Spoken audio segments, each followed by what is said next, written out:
Chapter 8. After Georgios, Eric. Leo's first wounds. Eric Van Poel's appearance in my life was a welcome diversion. I had had enough of Georgios' outbursts and whimsical demands. They had worn me out. Had I not put my foot down, our relationship would have had an adverse effect on Leo.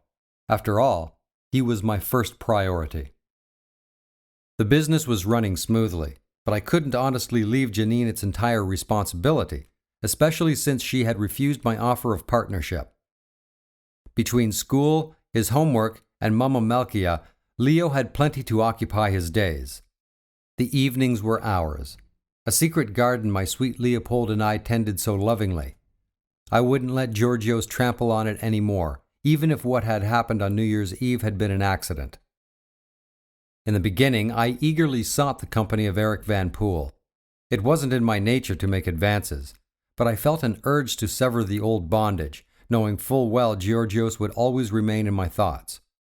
As long as we both lived in the same city, and however mismatched we were, we couldn't possibly ignore each other. I needed a whiff of fresh air, and I found it in Eric Van Poel.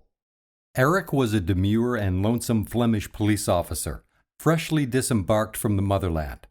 Actually, with his well-pressed uniform and month-old tan, he fit into that category of colonial functionaries who would seem out of place in their own hometown, no matter what post they held. He was slim and frail-looking, yet didn't complain about the climate, his work in this new and strange country, or anything else for that matter. It wasn't so much his meekness as a remote physical resemblance to John that attracted me. He wore that same youthful expression of the eternal adolescent, with the difference that Eric's light gray eyes were lackluster, a fair reflection of his personality.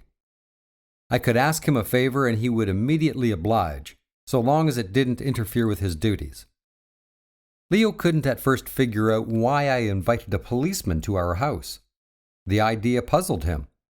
But he soon accepted Eric and grew to like him, even though they hadn't much to talk about. Mama Melkia's diffidence towards him embarrassed me. She was allergic to all kabokas, and I couldn't blame her. Eventually, she too revised her opinion and treated our new guest with more courtesy. Eric came fortnightly now, and I could sense that Leo looked forward to these visits. Eric was almost bashful with the child. Just after we met and I had invited him for a drink at my place, Eric's first question was, "Are you sure it will be all right with your son?" He was apprehensive about meeting Leo. Later, when they became more familiar, he would pause before making a move and ask for Leo's approval. Trying the new Studebaker was a case in point. He had offered to let him sit behind the steering wheel. Only with Leo's permission, he gleefully exclaimed. How proud he looked driving us through the avenues of Elizabethville. He definitely had a knack for machines. What a superb piece of engineering, he would remark, poised as if he were chauffeuring an official party. Then, looking into the rearview mirror, he would say, "You're a lucky boy, Leopold. I couldn't even dream of owning one." From such soft-spoken and carefully phrased comments transpired a touch of envy. It took me some time before I grasped this, for Eric seldom addressed the child. Though the discovery displeased me, I wasn't worried. Eric was too weak to hurt anyone. Nothing like Georgios' bouts of jealousy could hit him. Mama Melkia, who had a glib tongue, but whose judgment I often trusted, nicknamed Eric the kabuki even lizards wouldn't scurry away from. That, in her mouth, was no small compliment, knowing her visceral antipathy toward the police. Between Georgios and Eric, her preference obviously went to the latter. She disliked Georgios intensely and made no attempt to conceal it. When he was still visiting us, she would inevitably mutter, after he had been served, something in Kiswahili, which I gathered by the way she clicked her tongue, was far from flattering.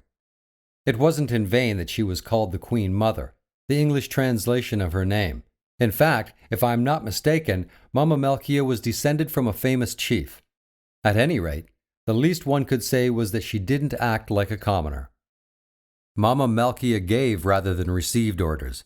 Hadn't she once quipped during our first meeting, "Take it or leave it, monsieur," with the stress on the monsieur. She wouldn't stoop to calling me Bwana. I could only acquiesce. Naturally, I felt relieved that Eric had passed her test. For a long time, however, Eric remained a mystery. Maybe it had to do with his impassivity, to which I never really got accustomed. On the other hand, he was so easygoing. Ours was a very comfortable relationship, totally dispassionate where Eric was concerned. But then, for once, I did not wish to be deeply committed either. Eric usually waited till I called him. When he did happen to ring me up first, his voice was so distant I wondered whether he did it merely as a duty. Even as a lover, I couldn't imagine anyone acting more perfunctorily. Not that he was a prude, he had a smooth, appealing body and knew how to use it. He never spoke or smiled during our lovemaking. My words seemed to peter out no sooner than I would utter them. He was a dexterous living object, a marvelous robot made of flesh and blood. He would then get dressed and wait for me in the living room like some stranger I had met for the first time. Did he ever suffer? Was he ever homesick? If so, he must have been endowed with an uncommon strength of character. Or was he so totally void of sentiment that nothing, absolutely nothing, could touch him? I felt ambiguous toward this dilemma. One thing was clear, however. Eric satisfied a frivolous need of mine, a need only he could have revealed. There was no sense of guilt or indebtedness on my part. At the same time, it excluded any prospect of durable friendship between us. In my troubled moments, I could turn to him no less than I could turn to GIORGIOS. Like the day Mama Malkia told me what a fellow named Sebastian did to mon pauvre Leo. Eric had called to confirm dinner at my place. Upon hearing the child had malaria, he said with his habitual aloofness, "In that case, I shall not disturb you." I didn't have the patience to listen any further and signed off curtly. My sweet Leopold, he believed he had contracted some shameful disease. That was why he couldn't approach me to talk about the terrible afternoon Sebastian made him endure. I could have killed that 15-year-old bastard, giving Leo a lift on his bike. They didn't even know each other. How could Leo have been so thoughtless, so gullible? I must take the blame for not having cautioned him against similar encounters. Dragged to a brothel in the Sakania district, forced to watch this guy copulate with a whore. What a horrible introduction to the act of love. Thank God he opened up to Mama Malkia. It was imperative that I talk to him. But would I be credible in his young eyes? When he got better, I took him for a drive. He was edgy and said not one word. Then, after perhaps half an hour, he came out with it. "I've caught a shameful disease." I had a lump in my throat, but had to clarify certain things for him at once and as plausibly as I could. The words flowed, yet, coming from my mouth, they sounded very strange indeed. My Leo. First GIORGIOS' performance on New Year's Eve, and now this. I would have to be more vigilant than ever, convincing him that sex with a woman was not that bestial act he had witnessed. But how would I counter the notion of sin he was being taught at school? After what had occurred, I started questioning the validity of religious education. There was no other choice. It had to be lived with. This reappraisal made me change my mind about reporting the incident to the Reverend School Principal. It would only have added fuel to the flames.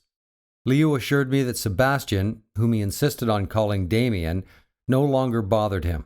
In fact, he ignored him completely.